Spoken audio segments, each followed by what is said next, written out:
आज के टाइम में अगर हम ले ले एग्जांपल, तो वुमेन में रिकरेंट प्रेगनेंसीज का कितना ज़्यादा कॉमन इफेक्ट आपको देखने मिलता है, आप वो थोड़ा हमें बताइए। If you see, that will be in 1% only, 1% of the pregnant, but 1 in 300 women, if you can see like that, they will have the pregnancy loss. Recurrent pregnancy, not just 1 or 2.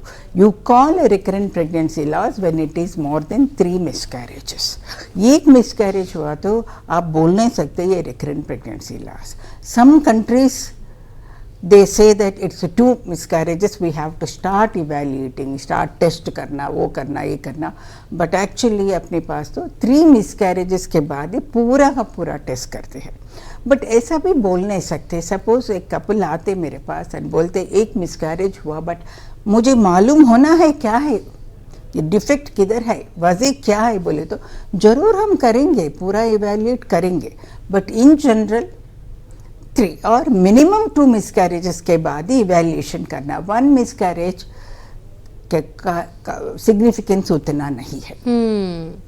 अब reasons की ही अगर हम बात कर ले तो काफ़ी सारे कपल्स, जैसे आपने भी मेंशन किया है, एक या दो नहीं, काफ़ी सारे ऐसे कपल्स इमोशनली डिस्टर्ब हो जाते हैं इस वजह से कि एक मिसकैरेज भी हुआ अगर तो बहुत ज़्यादा डिस्टर्बेंस हो जाता है लाइफ में. अब रिकरेंट प्रेगनेंसी का ही अगर हम वजूहात ले लें तो उसके क्या रीजंस हैं मैम?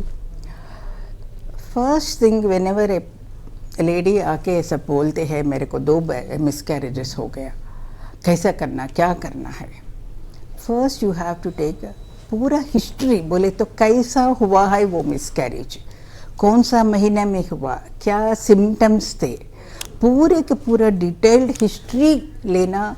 ऑलमोस्ट 50% अपने को डायग्नोसिस मिल जाता है. And ask about the family history. खानदान में कुछ डायबिटीज़ है क्या, कुछ हाई ब्लड प्रेशर का है क्या, कुछ किडनी की प्रॉब्लम्स है क्या, कुछ ऐसी उनका सिस्टर, बड़ी सिस्टर और मदर को भी ऐसा रिकरेंट प्रेगनेंसी लॉसेस हुआ क्या.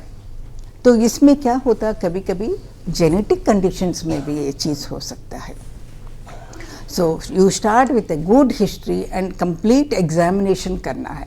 पहले इन्वेस्टिगेशंस कागज़ के ऊपर लिखने से पहले पूरा हिस्ट्री पेशेंट को एग्जामिनेशन करने का है. कई बार उनका सर्वाइकल इनकॉम्पिटेंस बोलते, बच्चेदानी का मुंह जो रहता है उसको सर्विक्स बोलते हैं, वो अगर लूज हो गया तो 4th 5th मंथ में मिसकैरेजेस होता. अच्छा ख्याल से बच्चा भी अच्छा फॉर्म हो जाता. It will be very pathetic to see the embryo baby.